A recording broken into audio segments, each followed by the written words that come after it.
A human being is essentially a splitter of reality. We perceive the external world as a set of objects, and we perceive ourselves as some kind of interior subject. So we have a subjective and an objective dimension, and that is fundamentally wrong. That is not what reality is. And the UFO is fundamentally objective, but it's also fundamentally subjective. So it violates this cognitive and sensory system that we are. Certainly, the intelligence community is using the UFO and using the phenomena to hide whatever it's hiding.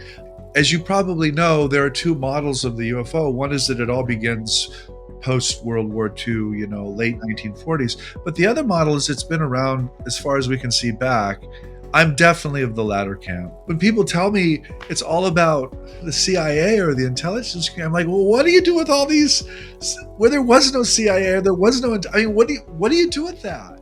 Welcome back to the transmission, my friends. One of the things you inevitably encounter when you pass through the portal of the weird, the esoteric, the paranormal, even just cutting edge science, honestly, is the problem of subject and object. Really the breakdown of subject and object. To put it simply, you and it, whatever it happens to be. And yeah, on a normal basis, it's not really a problem in consensus reality, or let's call it everyday reality. Things behave pretty consistently. These headphones are going to appear out there today, tomorrow. But what about those harder to explain circumstances? What about the phenomena on the frontier of human consciousness, like visions, UFOs that seem to violate the laws of physics, near-death experiences? According to experiencers of the aforementioned, despite being weird, one of the things that you'll often hear is that they seem hyper real, more real than that everyday reality we were just talking about, even though they can't be measured, can't be captured, can't be corroborated in a lot of instances. Probably can't even be effectively wrapped in language. And that makes sense, because how would you explain or describe the impossible? How do you delineate between something that's purely psychological or really out there?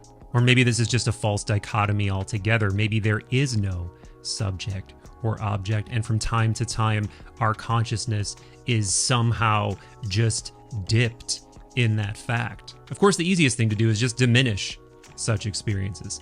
Pretend they don't exist. They're just the product of hallucinations made up by crazies. But from my own experiences, tales from countless others, not to mention the writings of brilliant esoteric authors and researchers like our guest in this one, I'm pretty sure some weird shit does occur sometimes and has been occurring since time immemorial. And that is where our truly brilliant guest in this one, Dr. Jeffery Kripal, comes in. He's been researching this stuff for decades. He's also the J. Newton Rayzor Chair in Philosophy and Religious Thought at Rice University. He's the author of numerous books, including The Flip, The Super Humanities, and his latest, How to Think Impossibly About Souls, UFOs, Time, Belief, and Everything Else. I'm just generally stoked and honored to have Jeffery Kripal in the Mind Meld. I've really admired him for quite some time now. I won't go on. Let's get into it. Of course, it would mean a lot to me that if you enjoy these Mind Melds, you let the algorithm know by tickling it with a like, a sub, a comment, a share. It is immensely important. We've also got a pretty enormous back catalog of Mind Melds that are audio only. You can only hear them on podcast platforms, so do subscribe to Third Eye Drops on Apple Podcasts or wherever you listen. And if you want to riff about this stuff with me and hundreds of other listeners directly, join over at patreon.com/Third Eye Drops. We do monthly Zoom hangs, a book club. We have a patron-only Discord server. You can get rewards like stickers, pins, shirts, and more. I do hope to riff with you there, my friends. But for now, let's meld minds with the wise and wonderful Dr. Jeffery Kripal. Dr. Jeff Kripal, I know I've already been complimenting you this morning, but to me, you really are a saint of this blooming, unnamed, I don't know, mythology of the future that's emerging. So I'm very excited to talk to you, my friend. Very, very excited. Good. Well, thank you. I appreciate that. We were just saying that anybody, I think, who builds a life around the milieu of the mythopoetic and weird sort of has to moonwalk their way into this Right. position. And though I've been diving into your books and listening to a bunch of interviews, I don't think I know the genesis story of how you got here, researching high weirdness, the mystical, UFOs, near death experiences, consciousness, all the stuff that I and my audience are deeply, deeply interested in. Yet Right. there's always this sort of like, uh, I don't want to say pariah, maybe that's too strong of a word, but there's this mythos that if you're into those things as an academic, you better watch out. Well, yeah, that's true. I mean, yeah, I can tell my story. My only fear is some people have heard it already, and I don't want to repeat myself, but it does make sense. I'm not doing this because for the hell of it, as it were. I mean, it really makes a lot of sense. I started out. I wanted to be a monk. I was in a Catholic seminary, and my early academic career sort of the moonwalk image is important because I think most people in the study of religion moonwalk their way into it. Basically, what happens is we start in a religious community. You can't ask a particular question that's really Mm-hmm. burning for that person, and so you back up into the only institution that will have you, which in this case happens to be the academy. And so that's really how I ended up in the academy. My early questions were all around male sexual orientation, actually, and Interesting. gender and mystical experience. I really wanted to know what the relationship was, if any, between um, sexual difference and orientation and ecstatic religious experience. Hmm. And so I worked on that really for almost 2 decades. Interesting. Yeah, and that was a very, in some ways, traditional path in the academy. It was we were really working in the 80s and 90s against a lot of social pressure and a Mm-hmm. lot of hate and a lot of bigotry, frankly. And so a lot of the things that people take for granted today, we, we fought for in the 80s and 90s, and in different terms, of course, but certainly we fought for. I happen to be a straight man, and so I was interested in these questions in a in a kind of heterodox way. Right.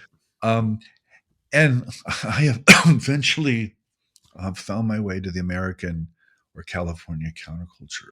And I wrote a book in '07 called Esalen America and the Religion of No Religion.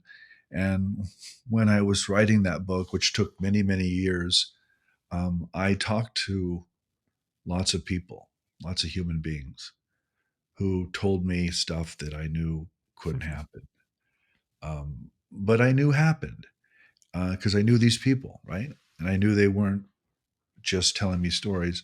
And so I got really interested in this anomalous or paranormal realm, really because of talking to people. Michael, I guess is what I want to say. Really, it's people who converted me to this. And it wasn't that I wasn't set up for it earlier. I was. I was always interested in mystical experience and heterodox or heretical forms of embodiment.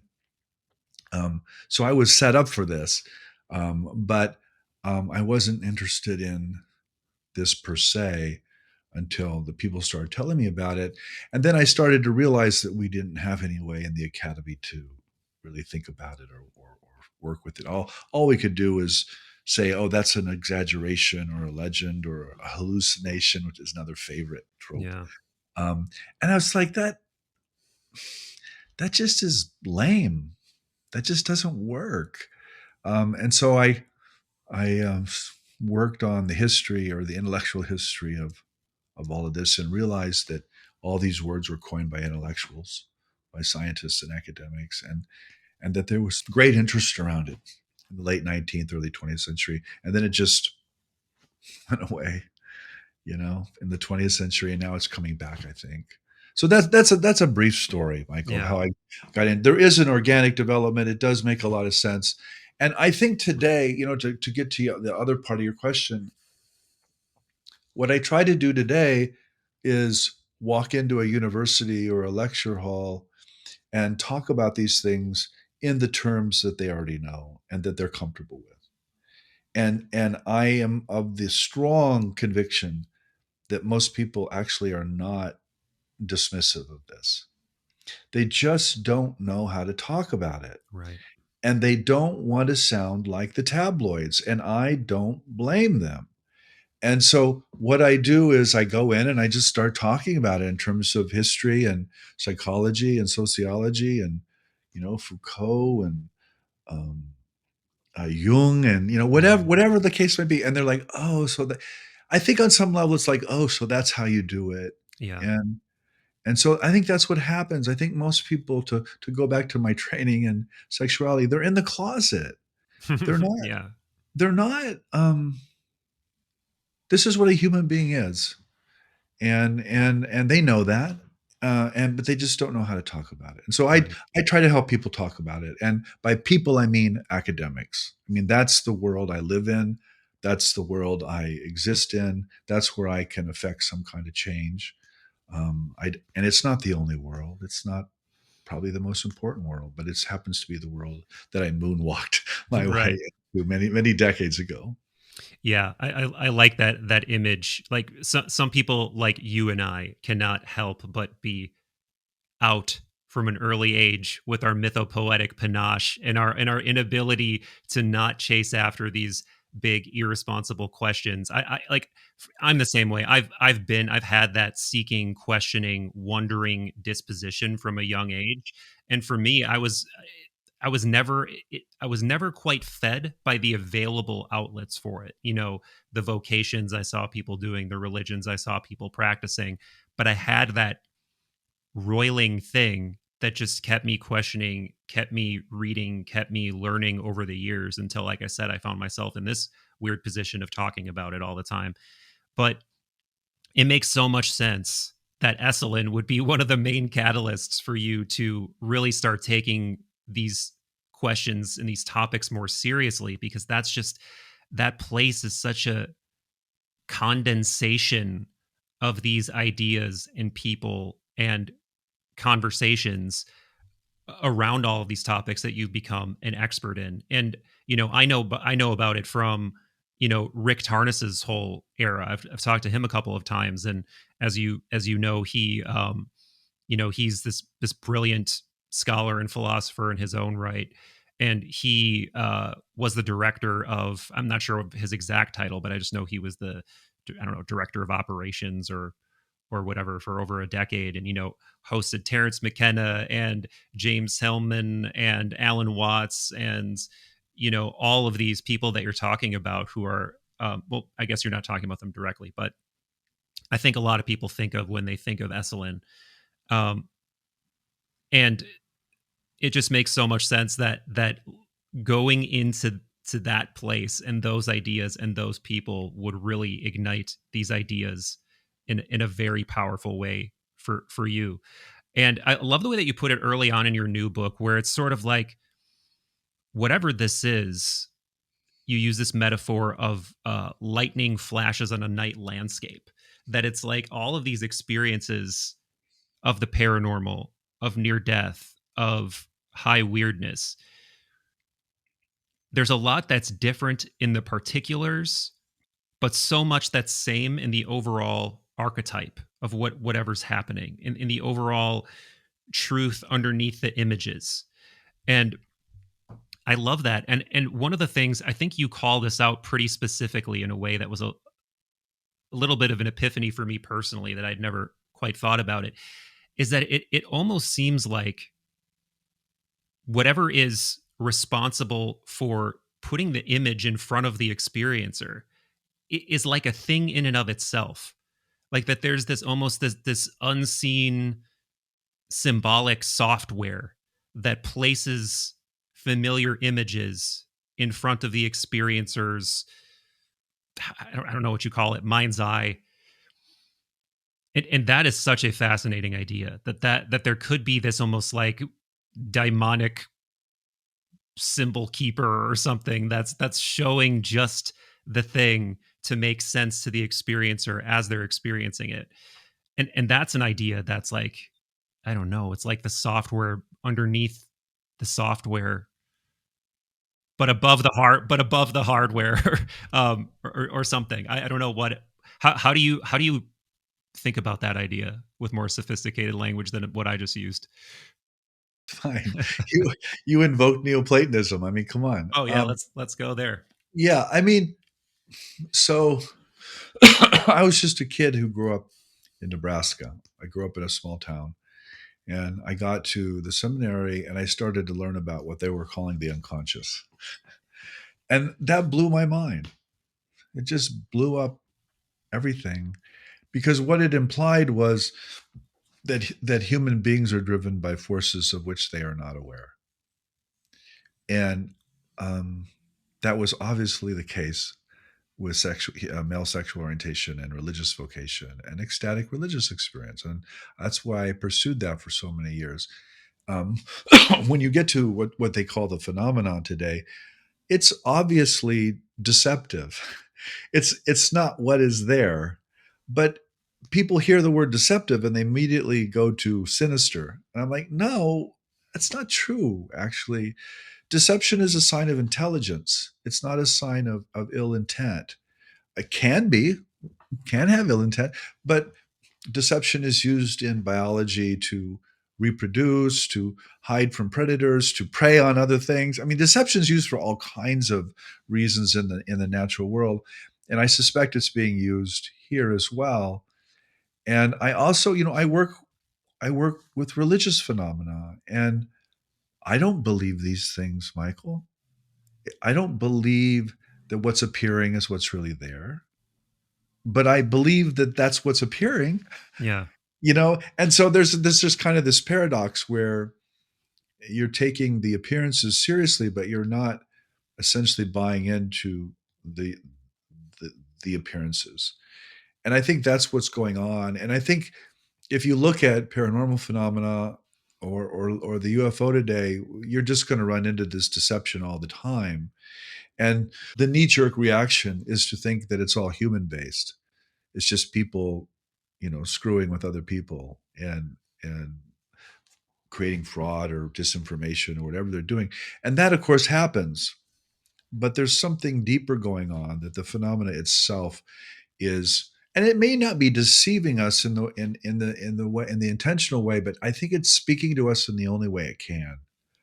I don't think yeah, it can speak rationally or cognitively, because that's not what it is. It's something, some form of consciousness or awareness that is so beyond any kind of cognition or sensory capacity that how is it going to talk? How is the fisherman going to talk to the fish? right. Yes, yeah, yeah, Um, how is the phenomena going to talk to us? And of course, it speaks in symbols and speaks in myths and narratives. And so I just think that's how it works. hmm That's what it is. And so let's do that. Let's use methods and theories that acknowledge this narrative kind of approach to things and aren't always looking for, material mechanisms. yeah. Is, Yeah, and I think it's. I just want to clarify and correct me if I'm wrong on this, but this is my understanding of your position. You were saying that you don't believe in these experiences, but from my understanding of your stance, it's that you don't believe the images. You I don't believe believe the the content. ontological. Oops, go Yeah, the ahead. Yeah, content yeah, is what I'm not signing my name to. It's like I'll give you a really simple sure, example sure. that I talked about before. So near-death experiencers will often talk to me and they'll tell me what they saw in the afterlife and what heaven's like and all this. And uh, I can't believe any one of those stories because if I believe that story, I can't believe all these other stories. I have to dismiss all these other human beings. So for me, the argument from compassion and from a kind of capaciousness is to acknowledge what this person saw or believes, but not myself believe those beliefs. Yeah, I believe the experience, but I don't believe the beliefs, if I can put it that way. And so I'm not dismissive. I'm not the skeptic. That's not what I'm saying. But I'm also not the believer. yeah.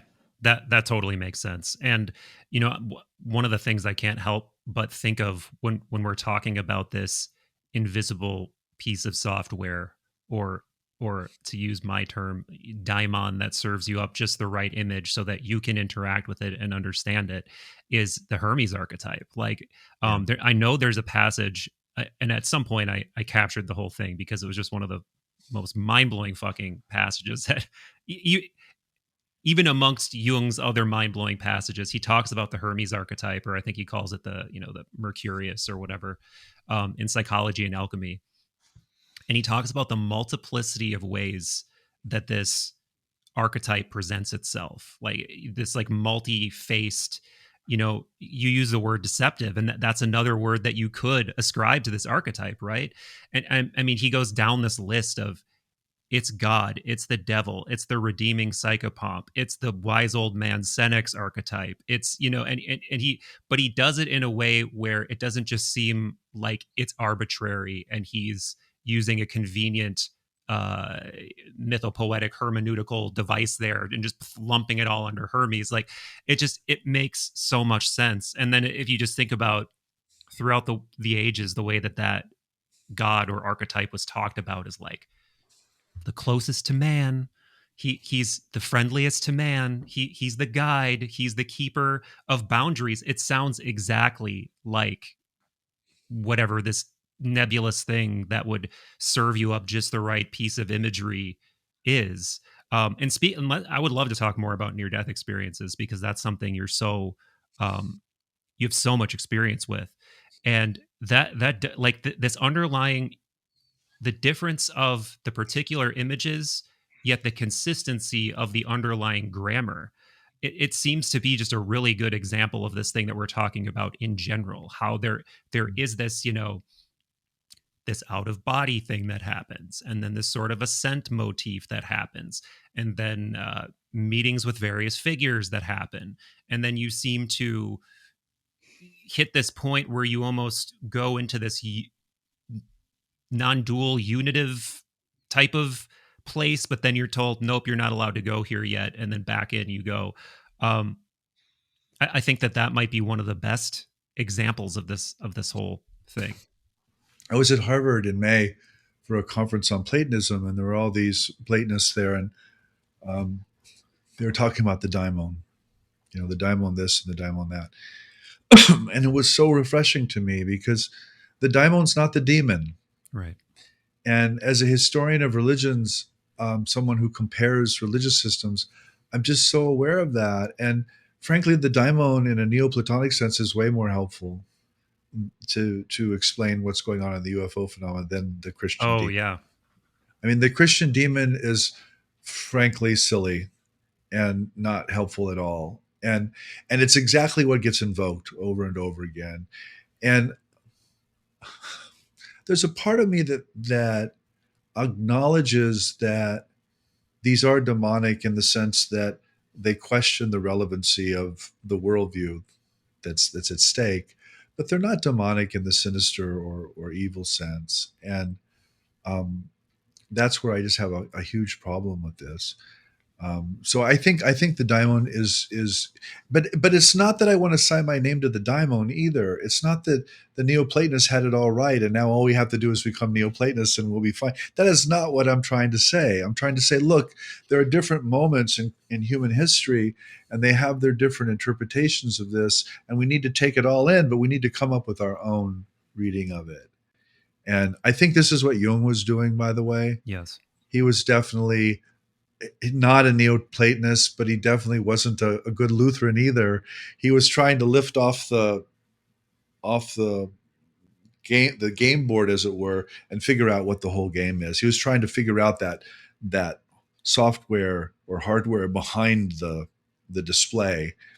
And I like Jung. I mean, I've spent my whole life lecturing in Jung centers and talking to Jungians, and I've read tons and tons of Jung. I think he was great for the time. I think we just know a lot more now, and we have to think different thoughts and say different things. And it's not that we're better; it's just that we're at a different place. We're at a different place in history and culture. Yeah. Yeah, and I struggle with this all the time, because as I've done a deeper dive into Platonism, and I've gone beyond, I think, where a lot of people go with it, where they go through the broad strokes, they read some of the dialogues, they get a sort of overarching idea of what it is. Like man, I mean, I'm sure you've gone, if you were at that conference, I'm sure you heard all manner of things, from like people trying to reverse engineer theurgy, and Right. like all, and I love, and don't get me wrong, I love that stuff, because and maybe you feel some of this too, as someone who's decided to go a non-ist or ism sort of, taking all this stuff seriously, yet not necessarily having uh, a home to go to, or I mean, I guess you probably feel a sense of community because you're with so many other people all the time that are asking these questions, having these experiences. But there's something in me that yearns for all of the other parts of orthodoxy other than the orthodoxy. You know what I'm saying? Yeah. Like the Yeah, me too. sangha Me too. community element of it. And that's one of the reasons I've become more and more attracted to Platonism, because it feels like it's got all the pieces in just the places where I want them, where it's like, it's very, very idealism adjacent. It's very rational. There is a right. There is a wrong. There is an ontological truth, but it's also somehow greater than what the human mind on its own can comprehend or apprehend. And Right. it's always, it very much likes to, broadly speaking, remove images from the divine. And I mean, there's a lot of nuance to this, so I'm going to just cut it off here. But yeah, so anyway, that's part of my attraction to Platonism, and that's one of the things that I struggle with. Is, I agree. I was talking about this with Greg Shaw. Is I, and this is my term, not his. Is that whenever I approach these things, like, let's take reverse engineering theurgy for example, like doing some kind of ritualistic practice that's supposed to help you directly commune with the divine or whatever, it feels larpy to me, Jeff. Like I'm pretending, like I'm playing, like I'm just pretending to be something that I'm not. And I think part of that is because I am so removed from that cultural context. And to your point earlier, it implies that there needs to be some new thing, like some new thing in a sort of Terence McKennian archaic revival kind of way, that's growing out of the soil of all of that old wisdom. But it's, and shamanism and all of this other stuff. And I think Jung was a great saint of that. I think you're a great saint of that. But yet there still is this sort of, I don't know what to do with it. I don't know what to do with this new thing, or how to feel at home in it. Do you, Yeah. do you struggle with that? Oh yeah. I struggle big time with that. I it's very lonely. It's there's no community in the sense that I had it when I was a good Roman Catholic. Right. It's very comforting to believe something, but it's also very limiting. And when I was a young man, this is go back to the moonwalk thing. I mean, I basically had to choose between a tradition and community and the questions I wanted to ask. I couldn't do both. I could not have those questions and belong to a community. And I knew that. That was made very clear to me. That wasn't a theoretical thing at all. That's just the case. And so I chose the questions. And and maybe that was wrong. I don't want to presume that or impose that or suggest that to other people. And when I say that the academy is a kind of community, it is, but it's a contentious, messed up community as well, as of course probably all communities are. But at least it's honest and open about a lot of its problems, and I happen to really like that and think that that's a good thing. Um, but yes, first of all, I don't think you can become a Neoplatonist. I think you are going to fake it, and you are going to pretend to be one. And I feel the same way about any historical tradition, Michael. I'm not picking on the Neoplatonists. I think people pretend to be all kinds of things, and it doesn't really work. And what I'm trying to say is, can't we just be honest, Yeah. and can't we acknowledge our own situation? And the way I think about this today is, I don't think I will ever have a home or a community. I think whatever it is I'm doing, first of all, it may be wrong. Okay. Secondly, it's about the future. It's about future generations. It's not about this one. I don't have really any faith or any conviction that we're going to get it right in this generation, or that the next generation is going to get it right, or the next one. I Yeah. just don't think that. I think it's about the far future, as it were. So that's a wager. I mean, again, it could be a wrong wager. I could be fundamentally wrong about that, and not everybody can do that. By the way, some people need a community and a tradition, and I understand that, but that does not allow for the kinds of questions that I think need to be asked. Yeah. Yeah, and use that word lonely, and that's something Jung himself said in multiple pretty famous quotes, is that like this path, and I think broadly, you and Jung and myself, if I may be so bold, are kind of on that same path that he Yeah. was on, where he was trying to use all the tools available to make sense of these big questions, whether those tools were Gnosticism and Neoplatonism, or they were, quantum physics, as he was trying to like square the circle of synchronicity with Pauli. And I think that that's the where the real, progress has to be made, is trying to do that to the best of our ability. Um, Yet there is this thing that these old kinds of wisdom had that I'm not even sure how to talk about. So I like to ask people like you. And what I mean specifically is, Platonists, they weren't unscientific, but clearly the scientific method as it exists now did not for them. Like they used logic, they used rationality, mathematics, um, and a combination of direct epistemological, sorts of knowing, or roads to knowledge, but we don't really know what their overall method was, how they were. You read something like the Timaeus, let's say, and it's just filled with like this Pythagorean mathematical mysticism that in some instances feels factually inaccurate, but of course you're not sure if they're actually trying to posit real facts, or they're trying to just lay out this mythos that really speaks to something deeply mythopoetically true. However, there are instances where they hit it right on the head so specifically that it's like troubling. Like, for instance, they say, they do this famous thing where they equate each human being with a star, and then they say that human beings are somehow, like, human souls are directly related to stars and like descend from stars. And then of course, thousands of years later we learn, oh, we're literally elementally made of stars. um and I'm sure this is something that you had to have thought about pretty significantly, is how do you think, whether we're talking about Platonists or yogis, or any of these more contemplative, rationality based sorts of knowledge acquisition, how is it that they were arriving at these truths that in many ways it seems like we're just rubbing up against again with quantum physics, with this new wave of idealism? Yeah, how do you think about that? Yeah, and I do think. I mean, that's what I think about today and write about today. Well, I think they stumbled on them because they are it.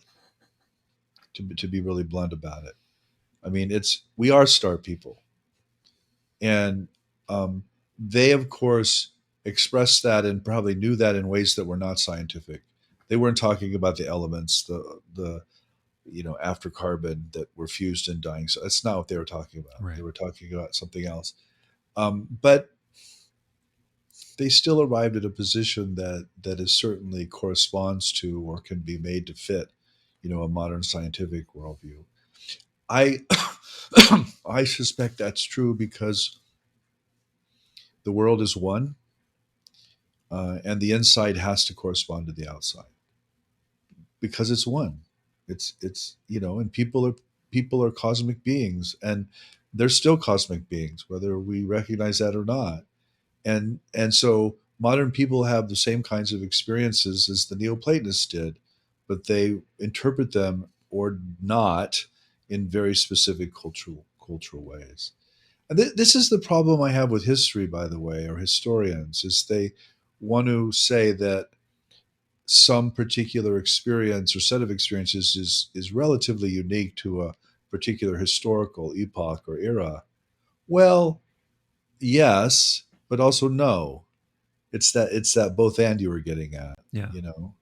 Um, and so I that's my short answer. My other fundamental conviction is that the modern sciences have completely transformed the religious imagination, and it's simply not possible to be religious or spiritual in a rigorous way today without knowing something about quantum mechanics and the Big Bang and evolutionary biology. Um, and people are having near-death experiences, for example, by popping into other dimensions. They're using non-Euclidean geometry, whether they Mhm. recognize it or not. And that didn't exist until the 19th century. They're using Darwin, whether they recognize it or not. That didn't exist until the 19th century. So I and I don't mean that evolution didn't exist. I don't mean that non-Euclidean geometry didn't exist. I mean those methods and those sciences were created in that century, Mhm. and they simply did not exist before that. So to me, it's a matter of experience and interpretation, Michael. Yeah. I'll give you an example that often comes to my mind. There's this amazing passage in Meister Eckhart. So it's amazing. And he says, he doesn't say, that's Jeff saying, He says, realizing the true nature of man is like comparing an image of the human or image of man painted on a wall versus us. It's just completely different. He doesn't use the language of dimensions or flatland, which again 1884 or whatever. But he could have. It sounds to me exactly like the same experience between a painted two-dimensional surface and a three-dimensional or four-dimensional human being existing outside that two-dimensional surface. So he uses the metaphor, but he doesn't have the language. He has the theological language to talk about it, but he doesn't have the scientific language. Right. And that's really what I'm trying to say is the language matters a lot. The historians are correct to a certain extent, but that doesn't mean the experience didn't happen in the 13th century Right. and in the 19th and in the 21st today. Yeah. Yeah. I always used to think before encountering this idea that we've sort of been talking around that there almost is this unseen presence that is influencing the phenomenology of your own experience. I used to think that, oh, it's probably the same phenomenology, and then people are interpreting it differently. But now I think it's even more complicated than that from Yeah, reading right. you and Neoplatonists to some degree, that whatever is occurring in the visionary space is also something you cannot trust because it is not that it's unreal, but it's mediated by something that we don't understand and we don't even have the ability to unless maybe you have what you would call a flip or some kind of initiatory experience that brings you in closer contact to this almost oracular thing that is feeding you these images or whatever you want to call it. So it's like just when you think that you might be yes, the perennialist, everybody's having the same experience and then putting it through a different cultural lens, it's even probably more complicated than that. But I think this is a good opportunity to diverge into that conversation, which is I just lost my train of thought there, but Is it oh yeah, perennialism? the initiatory experience in another podcast. you mentioned that you think trauma is required to Yeah. have experiences like this. And Often, not always, yeah, but yeah. usually, yeah. But I mean, that man, that sent up, that made me think of so many things. I immediately, in all caps in my notes, wrote down that there, one of the things that I think they may have known in times now lost in terms of the technique that was actually being done. I think they may have had reliable methods for doing initiations that were just the right amount of traumatic, that it Yeah. would induce these flips or induce these new ways of seeing with relative safety. I mean, there are some examples that were not safe. You know, you look at some of the ordeal initiations of like Native Americans or something like that, and there was a legit chance you would not make it out of those. But something like a Lucis, something like a shamanic initiation, or a near death experience, Mhm. um, all seem like potentially ways to bring you into this new way of seeing, awakening some new kind of vision. Let me speak about the going up the same mountain Yeah, perennialism, yeah, of course. and then I'll talk about this as well. So we're back to Hermes, and you know what I was so one of the things I was trained in graduate school is hermeneutics, which is essentially the Hermes process, and the idea of everybody going up the same mountain by a different path is an old kind of traditionalist or perennialist model. I don't think it's true. I think what's actually happening is we're creating different mountains. Oh, wow. So there are different paths up different mountains that are being constructed by different cultures. However, we all share this same earth. There's still mountains coming out of the same human nature. And so there's a kind of I think there's a deeper perennialism, is what I'm trying to say. It's always human beings who are doing this, but I don't think the religions are different paths up the same mountain. I just don't. I think they're different mountains, but they share the same sky. Ah, If I can use the metaphor or advance it, um, in terms of trauma,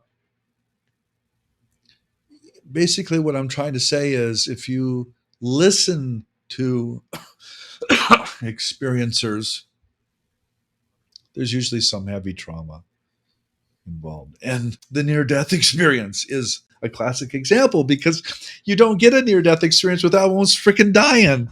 I right, mean, come on, it's traumatic by definition. And a psychedelic state is similar, by the way. It is really traumatizing your brain or your body or the chemistry that is you.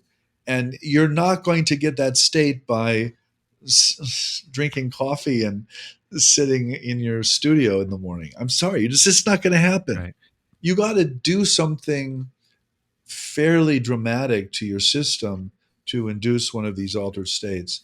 And it doesn't mean that the altered state is reducible to the trauma. I'm not saying that.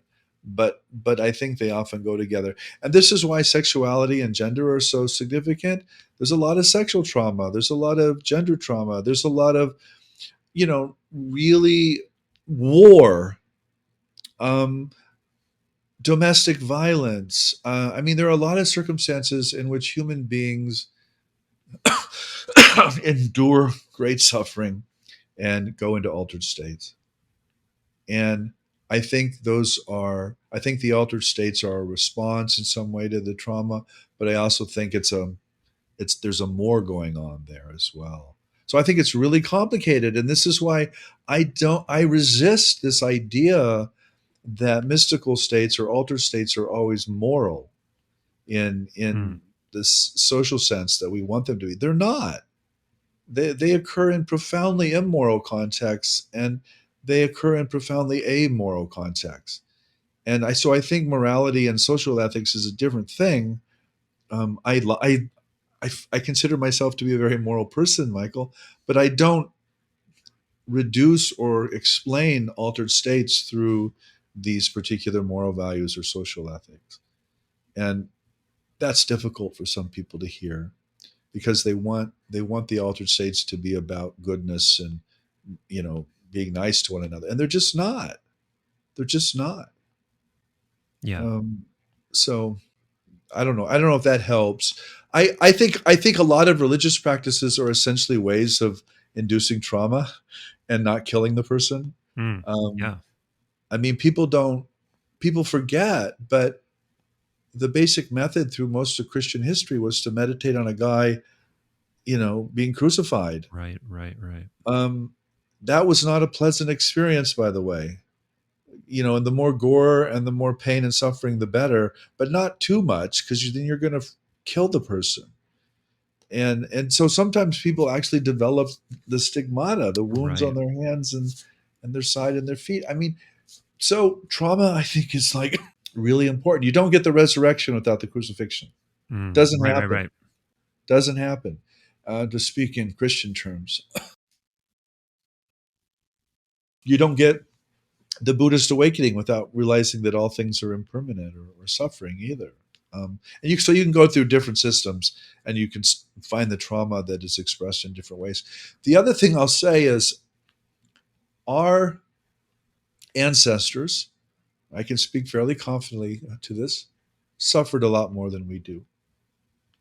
They didn't have Tylenol, but they didn't have anesthesia either. And they died quite young. And they lived very violent and very suffering lives for the most part. And we are largely protected from that in the modern West through medicine and drugs that dull pain.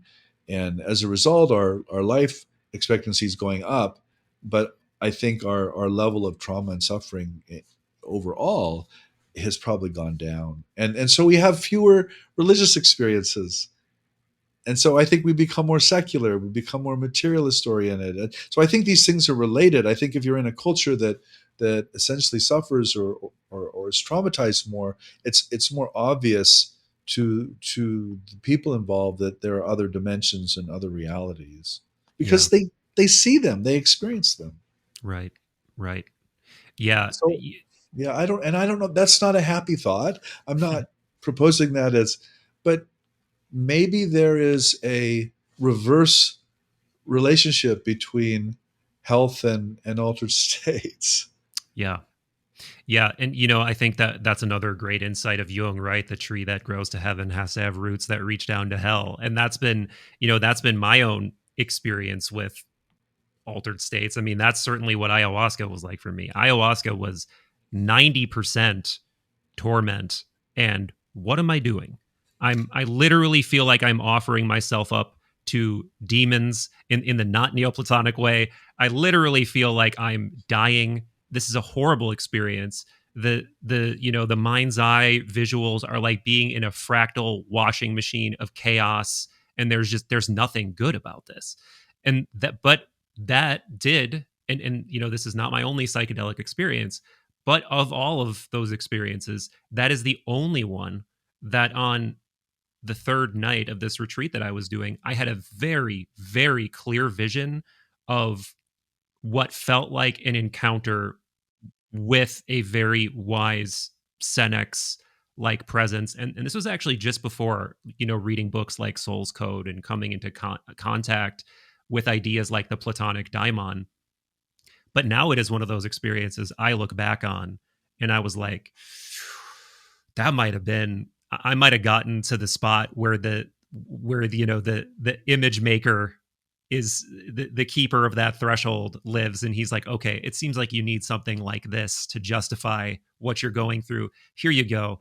And speaking of writing things in all caps, that was my reaction to that experience, was immediately when we got out of the Maloka that night to write it in all caps, like, this happened, never doubt that this happened, because I know, anybody who's had these experiences knows, enough time goes by and it sort of becomes this dreamy, nebulous, ephemeral thing. Like, I don't know if that really happened, Well, but yeah. health comes back. Right. Yeah. I mean, you become I mean, some people. My joke. People ask me all the time about my quote unquote spiritual experiences, and I say, I'm kind of a spiritual dud.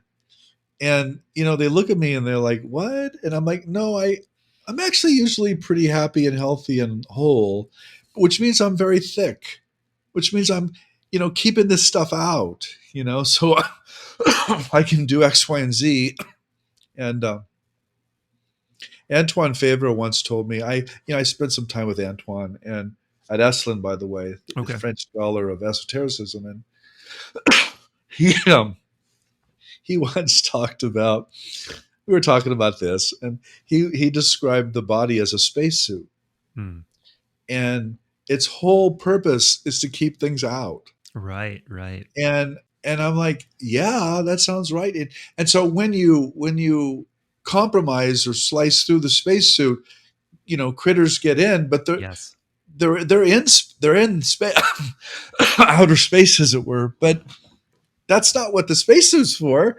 The body and the brain are there to filter out reality, not to give you access to reality. This is Don Hoffman, obviously. Yeah, I, yeah, I yeah. just think Don's right. And I think Antoine was right with his spacesuit metaphor.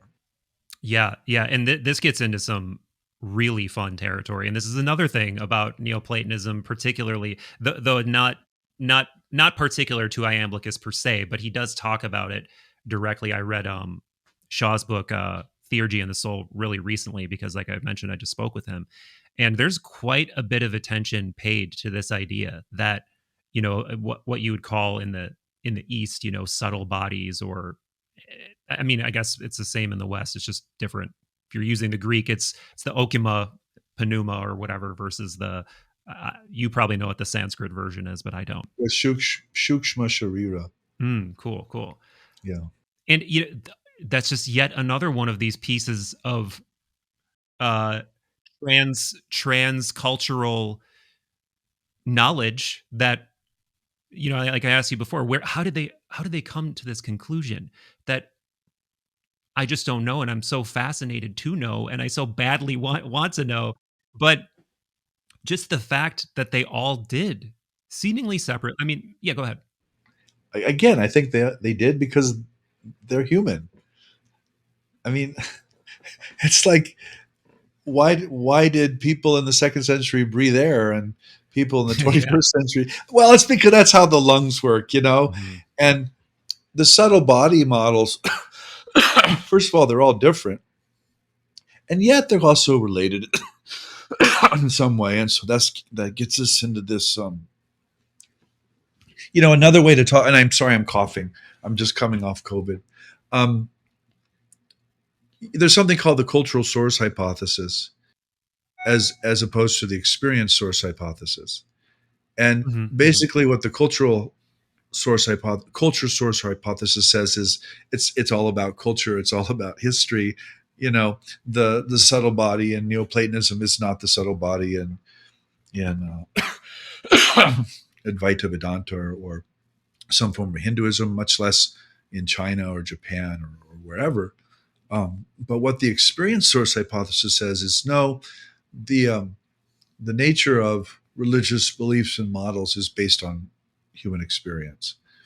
And it's the same everywhere and always. And yet it's also different because it's mediated through culture and language. And so it's kind of a both and approach, whereas the cultural source hypothesis is very much an either or approach. It's all language or culture. And this is why I keep saying I'm really for the both and. I'm not interested in the either or. Um, and it's Yeah. so this isn't it's not a rejection of critical theory or cultural constructivism. It's a no, let's take that in and let's make that part of our model, but let's not stop there. Right. Right.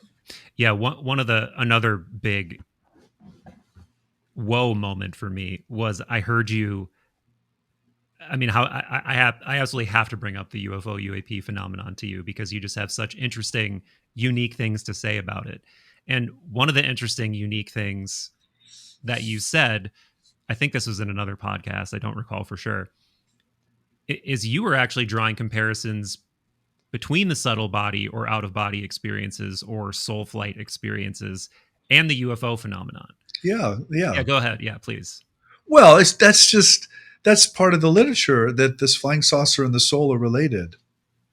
I mean, we see that over and over again in the history of religions, and that's something that gets elided or not talked about today because for some reason, our cultural mythos wants them to be threats and wants it to be about national security. But it's actually much more complicated than that. And it definitely involves the world of the dead and the soul if you scratch the surface and kind of get into it in a broader cultural or historical way. Let's scratch the surface. Let's perhaps go even deeper than scratching, because it's one of those things that I know so many. I just did a more one of my first more UFO UAP based podcasts with an author who writes about it directly. And of course, I've skirted up against that topic many times, but it was the first time I really dove into it deeply, and it's really doing pretty well. And I don't know for sure what it is that captures people's curiosity so much about that phenomenon, but I think that it's well, I think it's a few different things. I think there's the sort of dark appeal that, look, we really have evidence of this malevolent, threatening other. It's not just made up. It's really out there. But then it's also a path to just the opposite, like a pronoic kind of, oh, they're here to save us. It's angels. It's higher life forms. It's I don't know, Pleiadians or whatever.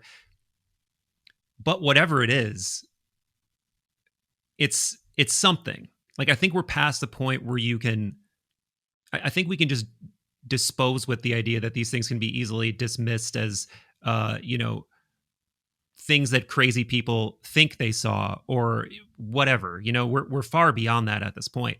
But still there are so many questions. And I wonder how you parse all of that, because I'm very interested and open to what you just said. Yet you also have the Lou Elizondos of the world who just published a new book, who is going down this road of it is a national security threat. There are hard things out there flying around, crashing, that we've recovered.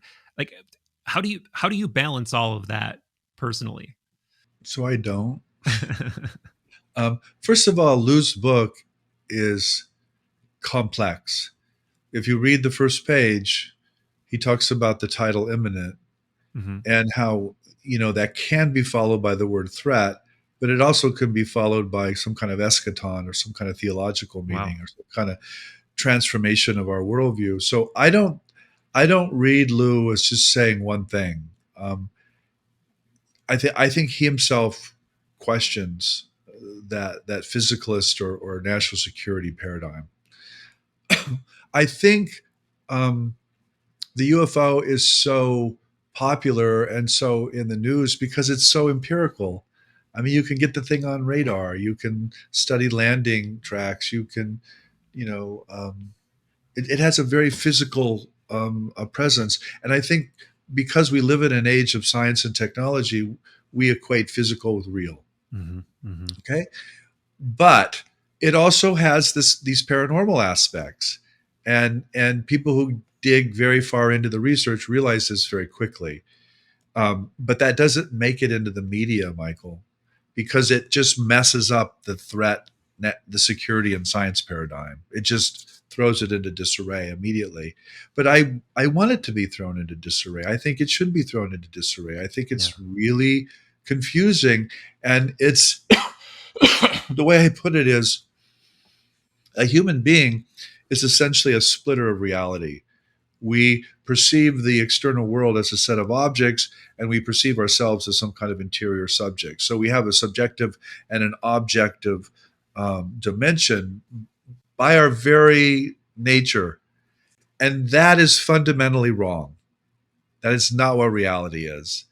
And the UFO is fundamentally objective, but it's also fundamentally subjective. So it violates this cognitive and sensory system that we are in ways I find very familiar, Mm. um, but also very helpful and useful. So I happen to love the topic. Um, and the way I balance those two paradigms is I say, well, that's us. That's the human being who's splitting this into an empirical, physical, objective reality and a subjective, interior, um, unreal reality. That's the human being. That's not what's actually going on.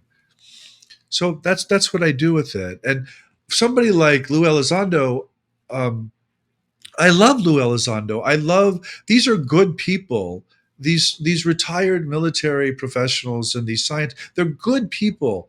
They're using their skill set to understand what they can understand.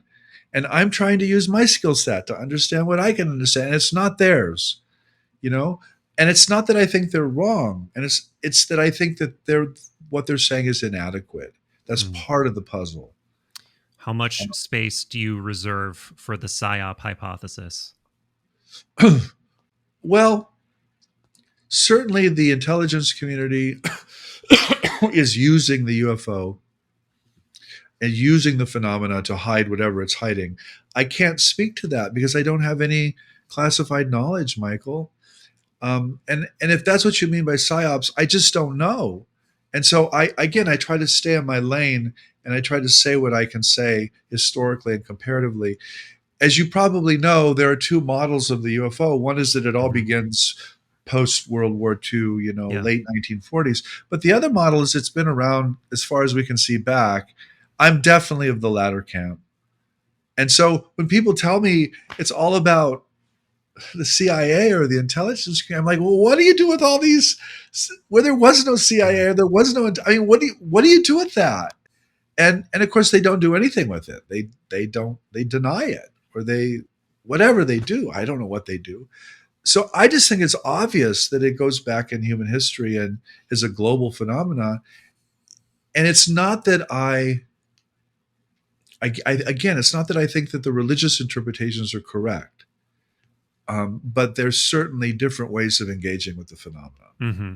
For sure. For sure. Yeah. And by psyop, I mean some kind of concerted effort to misdirect or obfuscate or like to what you were saying, like use the phenomenon as a cover for something that they're actually doing or that they actually know or that in a way where they're pretending because there's still this really weird push and pull like with Lou Elizondo, for instance. There was, I just saw on YouTube, I didn't watch it, but apparently the Pentagon has made a counter statement saying like some of these claims that he's making are not true. So it's like what like it's like on one hand he seems to have, because I've seen him say I have permission to say this, I don't have permission to say that, yet there's also the Pentagon, who he apparently had permission from, saying no, it's not true. So is that, it's like who's not being forthright here? Who's the one that's throwing mud on the lens? What I know from my own institutional experience is there's no they there. There are multiple people involved. I mean, as in thousands, if not Sure. 10,000. Yeah. And and different agencies and different individuals are going to have different motivations and different claims. And so again, I don't try to parse those out, Michael, because I do not have access to that material. What I have access to is the historical religious material, so I can speak to that. Um, and it far transcends and predates any of this stuff. So Yeah. I'm like, and one of the things I often say is that the paranormal has always been weaponized. This is not unique to the U.S. If you look at the history of what we might call magic or clairvoyance, it's always been used to hunt and kill animals or to go to war or to, seduce someone else. It's always been used. It's always been weaponized. Mm. I think this is behind the fear of psi, frankly. If this is a Stephen Browdy argument, if psi can be used for positive ends, and it can also be used for negative ends. Yeah. And so there's this natural human fear of it that I think is well grounded, but also kind of naive because people have these abilities. Sorry, they just do. You can moralize it all you want, but it's still the case, So that's kind of my response to it. Was there a moment or series of moments where you felt like the preponderance of evidence really suggests that these things are real? Because I love that you're just blunt about it. Like, sorry, this is real. I've seen you say sorry, levitation's real. I like, these other things that, That's what I yeah. love about it too. I mean, it's like, sorry, it's the case. And I even like, I mean, Lou says this a bit, but somebody like Colin Kelleher or James Lukatsky says it more. Not only is it real, it's entirely physical and it's entirely paranormal. And if Hmm. you take either of those things off the table, you are not talking about the phenomenon. You Hmm. are talking about whatever you want to talk about, but you are not dealing with the reality of the situation. Yeah, yeah, So when I hear that, I'm like, you go get them. You know, yeah. Hmm. that's right. But in your own case, was there something that made you, that flipped you, so to speak? Oh, that's well. I've talked to tons of people who work on this, and I don't know. I can't locate one place, Michael. Yeah. I first dealt with the UFO phenomena with the Estlin book, by the way, because believe it or not, the counterculture is filled with this stuff. And there are novels and conferences, and I mean, it's just everywhere. You cannot talk about the 1970s and 80s without talking about this if you're talking about religious undercurrents. Um, so I first dealt with it then, and it was obvious to me that people were having these experiences.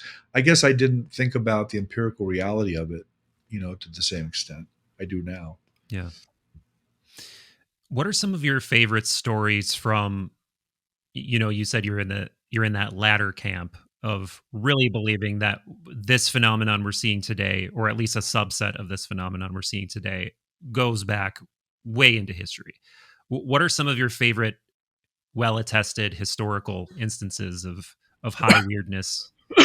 Well, the ones that are most developed in the literature is the Fatima apparitions of 1917 Hmm. in Portugal, and Ezekiel, which is what, fifth, sixth century BCE. I mean, and these show up again and again. And if you read, if you read Ezekiel, chapter 1 and 2, I mean, it's so clear. This is a UFO event, in ancient Israel, and I mean, he's even abducted.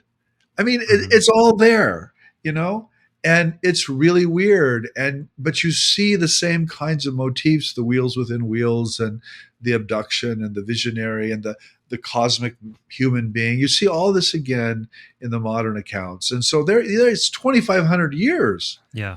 You know, the Fatima apparitions, if you're not familiar with them, were six apparitions that happened on the same day every month for 6 months, starting in May and ending in October.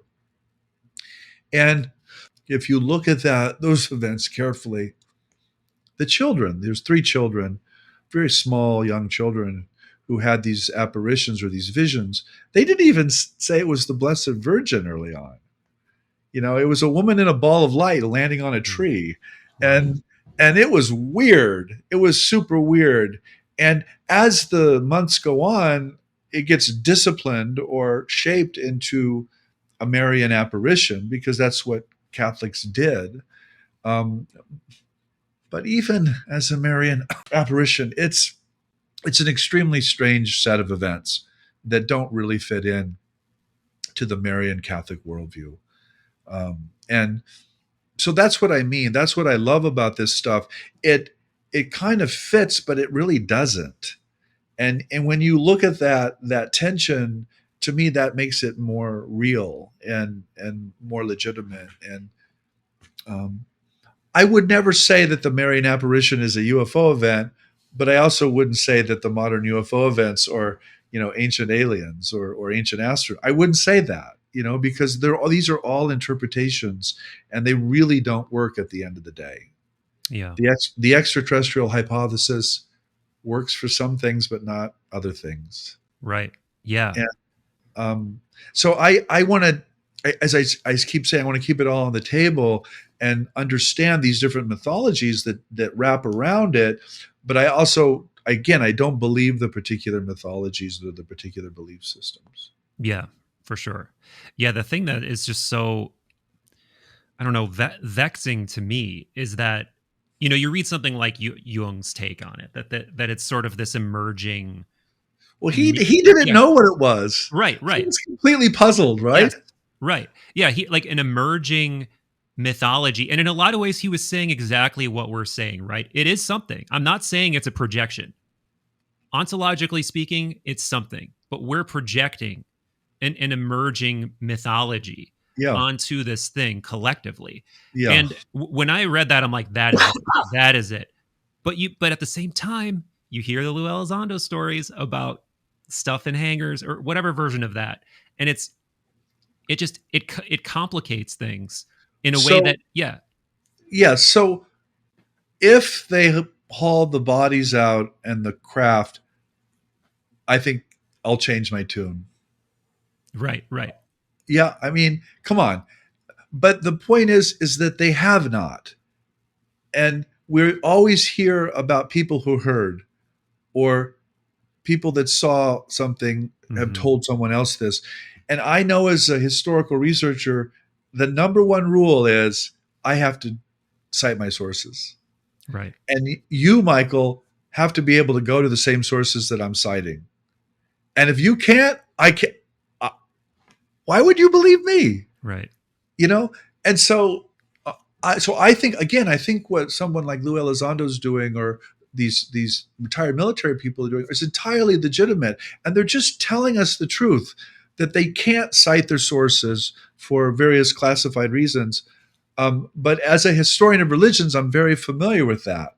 I'm very familiar with that need of secrecy, or esotericism, and I'm very suspicious of it.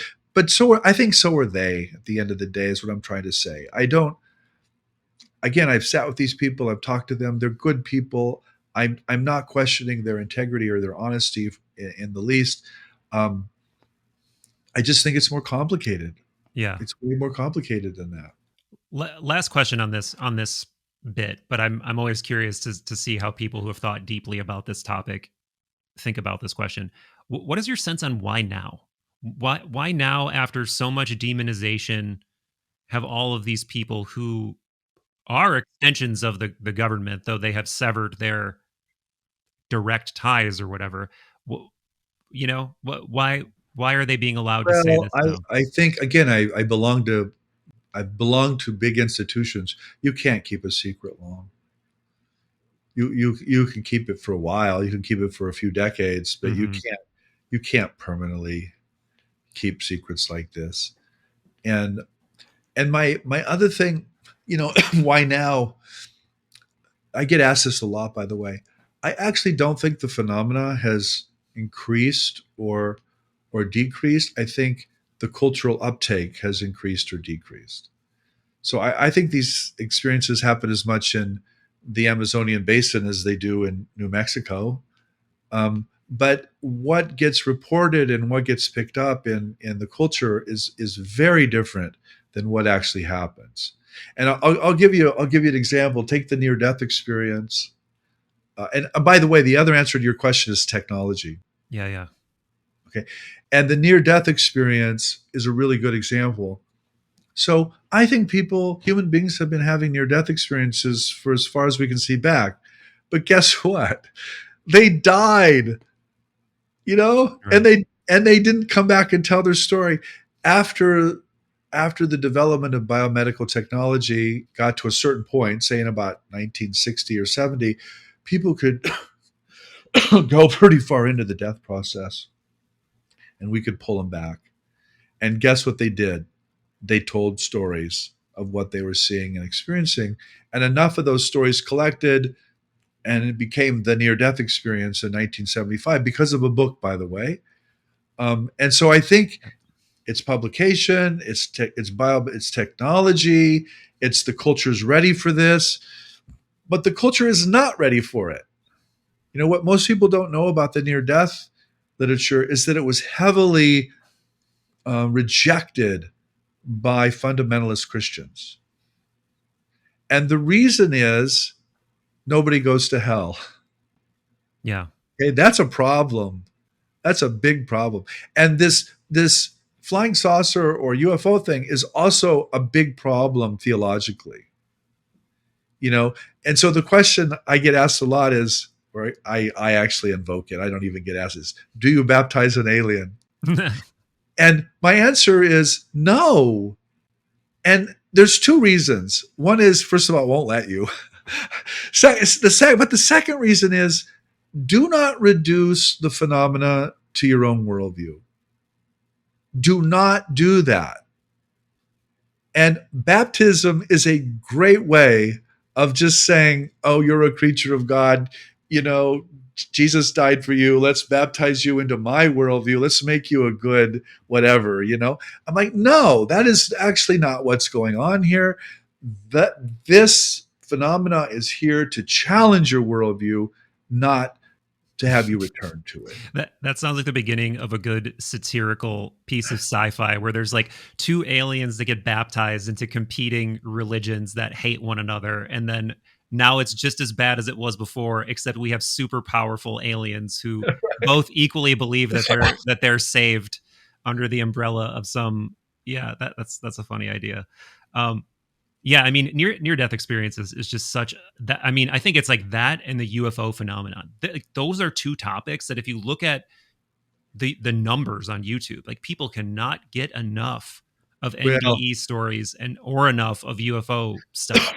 but again, I think it's because they shatter our religious worldviews, our of our ancestors, and I think people are ready for a new world, frankly, and they don't know what that is. I'm not Yeah, saying that naively. I don't know what that is either, but we need a new worldview, clearly, to encompass all of this.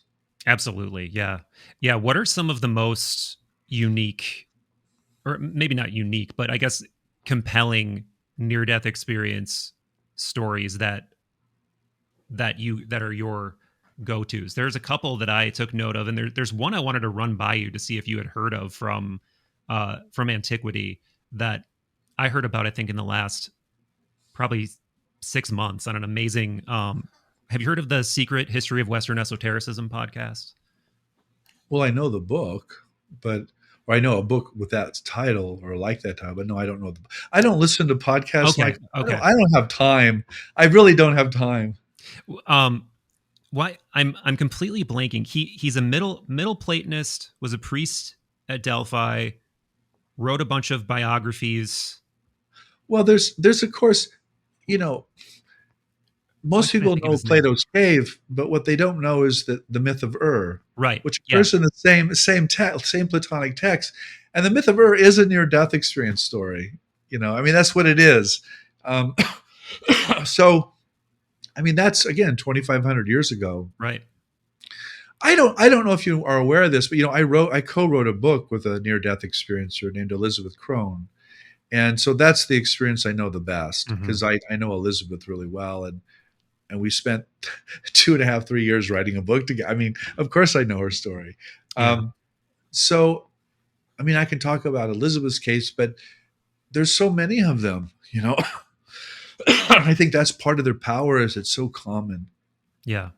I was trying to think of Plutarch, by the way. Plutarch was the story, and the myth of Yeah, that, I mean, that is such an immensely important um, piece of cultural evidence that this is something that is not some kind of artifact of, modern medical technology or something like that, but that this is something that's goes back to time immemorial. But one of the Well, things yeah, go ahead. I'm sorry. I'm sorry. I mean, one of the things though about the myth of is it's also about reincarnation, Yeah.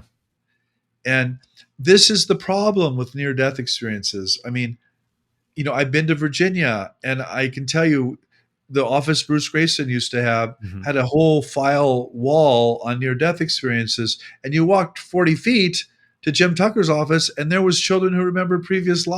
lives. Right. And I'm like, okay, which is it?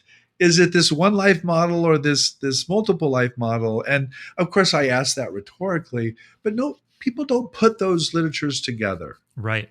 They want to pretend that the near death literature is distinct from the children who remember previous lives literature, and it's not. It's not distinct. That's why they're in the same set of offices, or were. Mm-hmm. You know? Yeah. So this Plutarch story, I wanted to see if you'd heard this one. So it's a story that he tells, and he specifically presents it as a logos. So not he says this is a logos, but it's so sensational that I fear that you will think it's a mythos when I tell you. But this is a logos. Um, so for people listening, he's saying this is true. So what he says is there's this man. He gives his name. I don't remember the name, but there's a man who is just this ne'er do well. Like he uh, wasted all his money, became kind of just this petty scumbag, and so much so that an oracle said that he won't do better until he meets death or something like that. So he ends up having this like catastrophic injury where he like falls and like seemingly almost like breaks his neck or something, and then boom, goes out of his body. Like classic near death experience stuff. Starts experiencing cosmic ascent. Starts and this is one of the things that really got my attention, because I know that this is in more contemporary near death stories a lot, and out of body stories a lot. It specifically says that he had a single omnidirectional sense.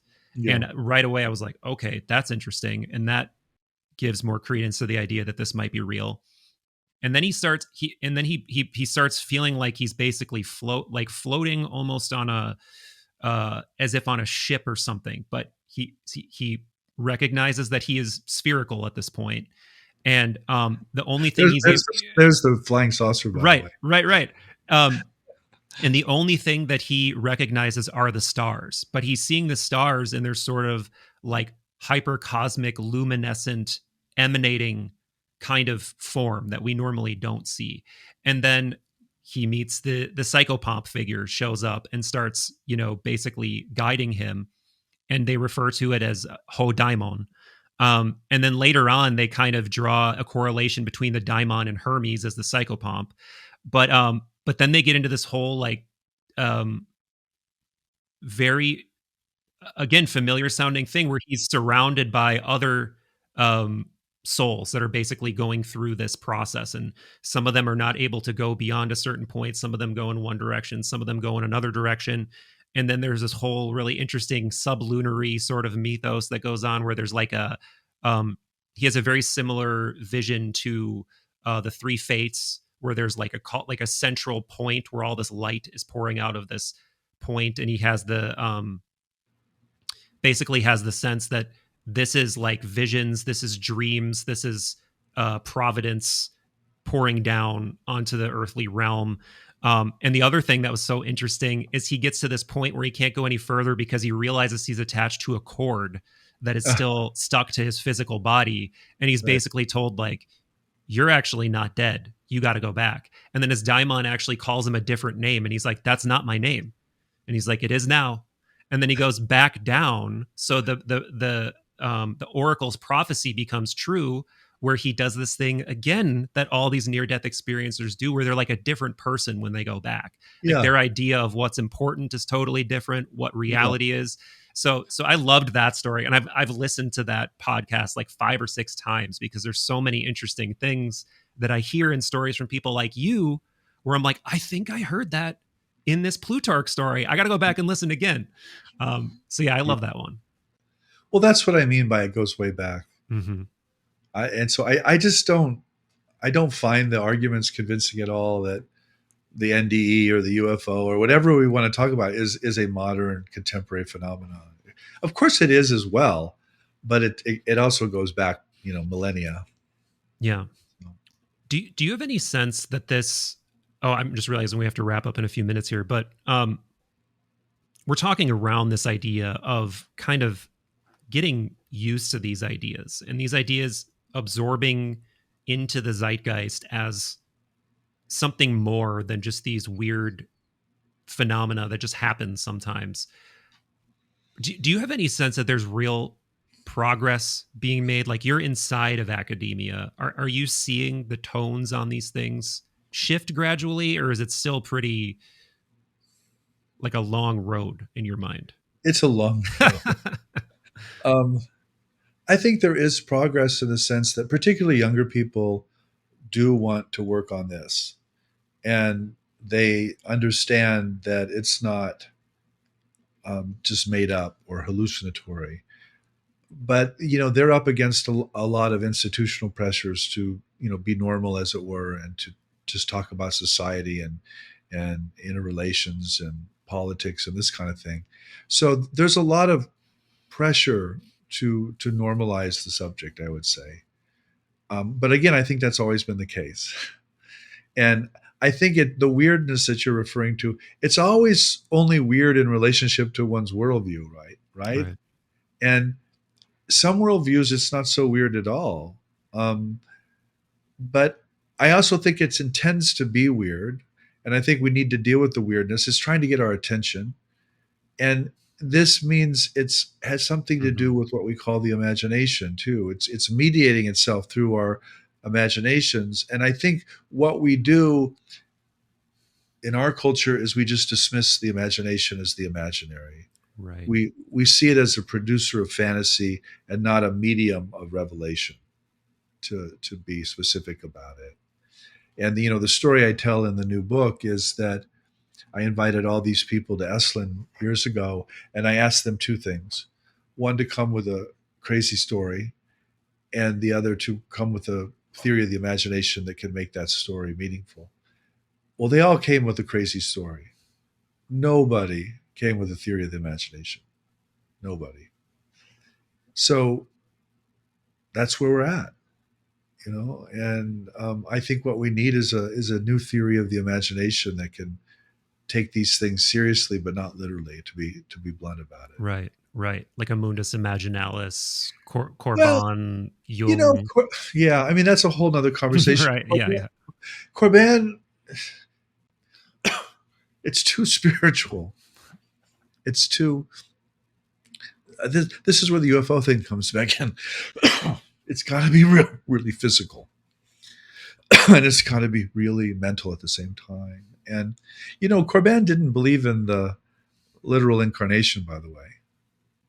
Oh yeah, he was a docetist, right? Yeah, Yeah. he rejected it, and I think that's theology, but it's theologically significant that he denied the physicality of the phenomena and wanted to emphasize this mundus imaginalis, or this middle imaginal world.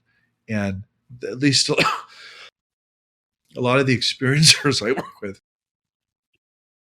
they don't like the imaginal, Michael, Hmm. because it doesn't affirm the physical nature of what they're experiencing. Yeah. I can see that. But I think as you I've personally been able to warm up to the idea that the imaginal is not this, but it's equally real. And that on some tertiary level, it probably is the same thing. On a sort of, Jungian, Pauli sort of pre mental or physical level, there probably is this unifying reality beneath what manifests as Yeah. physical or Yeah, mental. that's the dual aspect monism that Yeah. I talk about a lot. But I don't. I think Corban's complicated. The imaginal is better than the imaginary for sure. Yeah. But Yeah.